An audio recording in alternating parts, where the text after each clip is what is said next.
اب ایک petrol pump پہ وہ 135 کا لیٹر مل رہا ہے، دوسرے پیٹرول پمپ پہ وہ 155 کا مل رہا ہے، اور تیسرے پہ 172 یا 71 کا مل رہا ہے۔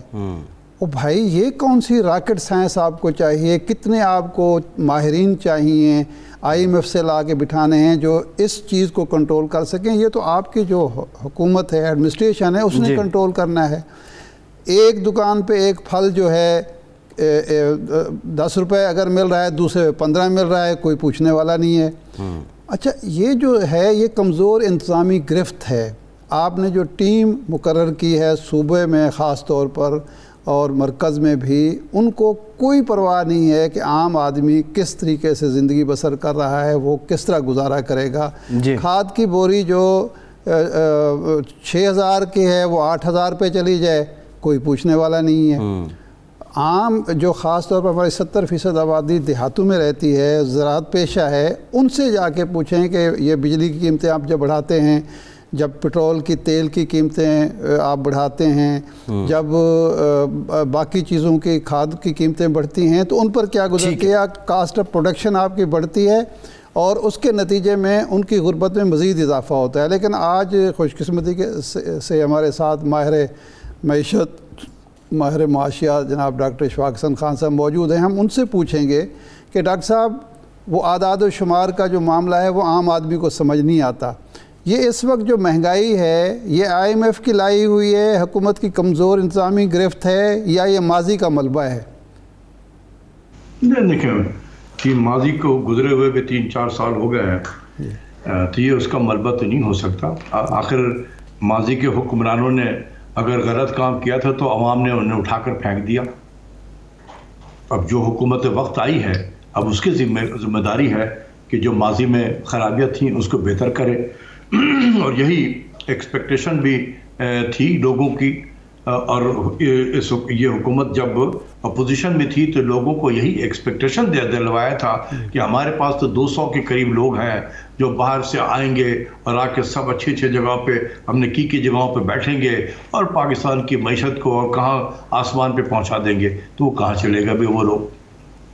تو آپ جب ایکسپیکٹیشن بڑھاتے ہیں عوام کے، اسی لیے میں ہمیشہ کہتا ہوں سیاسی لیڈروں کو کبھی عوام کی ایکسپیکٹیشن کو اس حد تک نہ پہنچا دیں کہ جب آپ اس پہ ڈیلیور نہیں کر پاتے ہیں تو بہت تیزی سے آپ پھر نیچے کی طرف بھی آتے ہیں، جو ابھی ہو رہا ہے۔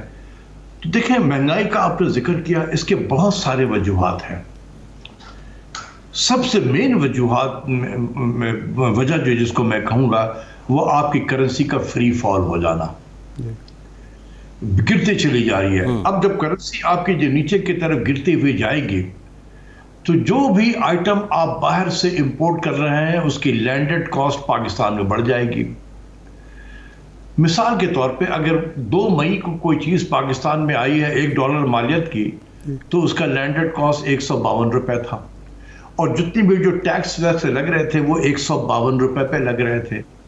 اب وہی $1 مالیت کی چیز آج اگر پاکستان میں آ رہی ہے تو 172 روپے اس پہ لینڈڈ کاسٹ ہے، اور وہی ریٹ جو ہے، ریٹ بھی ٹیکس کا نہیں بڑھا، وہ 172 پہ لگ رہا ہوگا۔ تو آپ سوچیں کہ کتنا بلون ہو جائے گا وہ۔ تو اس لیے مہنگائی جو ہے ہم ہر چیز کرتے ہیں۔ ڈاکٹر صاحب قطع کلامی معاف، ڈاکٹر صاحب قطع کلامی معاف، یہ جو ڈالر فری فال ہوا ہے یہ ہماری نااہلی ہے یا یہ بھی IMF کے ساتھ جو ہمارے معاہدے ہیں اس کا نتیجہ ہے؟ یہ میرے نزدیک یہ جان بوجھ کر کیا گیا ہے، اور اس کی وجہ میں آپ کو بتا دوں کہ آپ اگر اس حکومت کا پہلا سال دیکھیں تو یہ بہت اسٹیٹ آف انسرٹنی گزر رہا تھا۔ حکومت کو پتہ نہیں تھا کہ ہم نے جانا کدھر ہے، IMF میں جانا ہے نہیں جانا ہے۔ پھر بات چیت شروع کر دی اور ان کے جو پرائر ایکشن تھے اس کی امپلیمنٹیشن شروع کر دی، بالکل اسی میں گزر گیا۔ سیکنڈ مالی سال میں جب ہم داخل ہوتے ہیں تو ہم IMF کے پروگرام میں جا چکے ہوتے ہیں، اور IMF کے پروگرام کے جو جتنے بھی اس کے نقصانات تھے وہ بھی معیشت پہ پڑ رہے تھے، اور پھر پینڈیمک بھی آ گیا۔ تو دو جو ہے نیگیٹو اکٹھے ہو گئے کہ پینڈیمک بھی آیا فیبرری 2020 کے بعد سے، اور پھر IMF کا پروگرام تو چل ہی رہا تھا. تیسرے مالی سال میں جب ہم پہنچتے ہیں تو آپ کو تھوڑا سا ایک اسٹیبلٹی نظر آ رہا ہوتا ہے, اور اس کی مین وجہ تھی کہ فروری 2020 میں جب یہ پینڈیمک شروع ہوا تو IMF کا پروگرام بھی سسپینڈ ہو گیا تھا. تو جو پروگرام سسپینڈ ہوا تو وہ جو ہمارے پرائیویٹ سیکٹر ہیں ان کو ایک حوصلہ ملا, ایک کانفیڈنس ملا کہ اب شاید بجلی کی قیمت نہیں بڑھے گی, گیس کی قیمت نہیں بڑھے گی, انٹرسٹ ریٹ شاید نہیں بڑھے گا, ایکسچینج ریٹ ڈیویلیو نہیں ہوگی. تو انہوں نے نکل کے اپنا حق ادا کرنا شروع کیا اور کاروبار میں تیزی آنی شروع ہو گئی. آپ نے دیکھا کہ تیسرے سال جو ہے وہ ہمارے گروتھ ریٹ بھی تھوڑا بہتر ہو گیا. جب ہم چوتھے سال میں یہ حکومت داخل ہوئی ہے تو میں بھی بڑا اپ بیٹ تھا کہ اب بالکل ڈائریکشن ٹھیک ہے. شوکت ترین صاحب بھی آئے تھے, انہوں نے بھی کہا تھا کہ 2.5 سال میں معیشت کا بیڑا غرق ہو چکا ہے. تو وہ کس لیے کہا تھا انہوں نے کہ ہم نے IMF کا پروگرام امپلیمنٹ کر رہے تھے نا. اچھا, اور یہاں سسپینشن تھا IMF کا پروگرام کا تو چیزیں بہتر. ڈاکٹر صاحب ذرا IMF پہ ہم آئیں گے. ایک سوال یہ ہے کہ جو ڈالر کا معاملہ ہے تو اس پہ کیا یہ سمجھ لیا جائے ڈاکٹر صاحب, یہ اسحاق ڈار صاحب کی جو اپروچ تھی کیا وہ ٹھیک تھی, اس وقت کے حساب سے موزوں تھی؟ دیکھیں میں دونوں کا آپ کو جواب دیتا ہوں, اس کو مکمل کر لوں.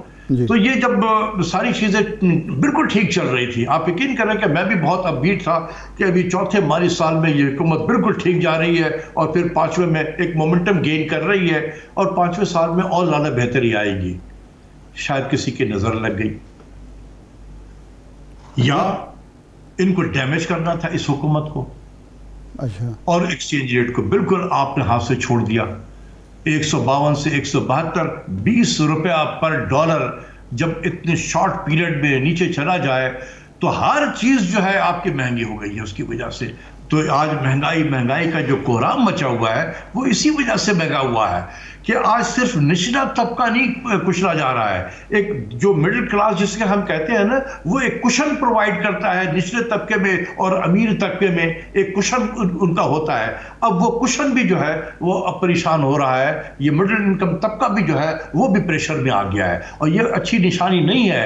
آگے اگر یہی حالات رہے اور ہم دوبارہ IMF میں گئے تو آپ دیکھیں گے کہ یہ جو کشن ہے جس نے روک کے رکھا ہے غریب اور امیر کے درمیان میں ایک گیپ کریٹ کر کے رکھا ہے, یہ اگر ہٹ گیا تو آپ یقین کریں کہ پھر تحریر اسکوائر یہاں پر بھی آپ کو نظر آئے گا.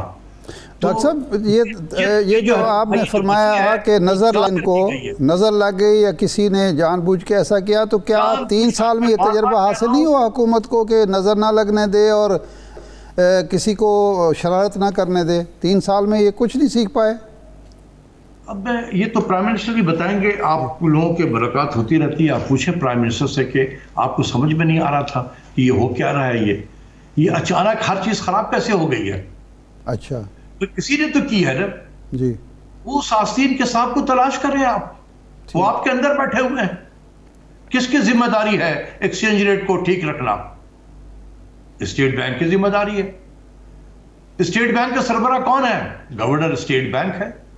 اگر وہ شخص اپنا کام صحیح نہیں کر رہا ہے تو کیا ہوتا ہے پھر؟ پرائم منسٹر تو دنیا جہاں کے IGs کو اور چیف سیکرٹری کو, FBR کے چیئرمین کو, سیکرٹری خزانہ کو تبدیل کر رہے ہوتے ہیں, تو ادھر کیوں نہیں تبدیل کرتے کہ تمہاری پرفارمنس ٹھیک نہیں ہے؟ تو ایکسچینج ریٹ کہاں سے کہاں چلا گیا ہے. دوسری چیز یہ ہے کہ اگر مجھے کوئی ذمہ داری, اس کا مطلب ہے کہ ڈالر کے معاملے میں ڈاکٹر صاحب ڈالر کے معاملے میں تو تنہا ذمہ داری جو ہے وہ گورنر اسٹیٹ بینک کی بنتی ہے, رضا باکر صاحب کی ہے. ان کا مین رسپانسبلٹی یہی ہے نا, to maintain stability in exchange rate.